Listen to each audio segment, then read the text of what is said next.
గత ప్రభుత్వానికి కేంద్రం నుండి సహాయం వచ్చినా రహదారి అభివృద్ధిపై సరైన శ్రద్ధ చూపలేకపోయారు. కానీ ఇప్పుడు ఎన్డీఏ కూటమి ప్రభుత్వం స్పష్టమైన లక్ష్యంతో పూర్తి కర్తవ్యబద్ధతతో పనిచేస్తుంది.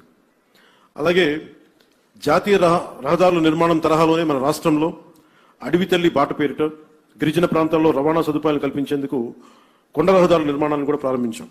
దీనికి మనందరం కూడా చాలా మనస్ఫూర్తిగా ప్రధానమంత్రి గారికి కృతజ్ఞతలు చెప్పుకోవాలి. పిఎం జన్మన్ ప్రధానమంత్రి జనజాతి ఆదివాసీ న్యాయ మహా అభియాన్ కింద అది ఓట్లు పడే దారులు కాదు, 1,00,000 మందికో 25,000 మందికో ఉపయోగపడే రోడ్లు కాదు.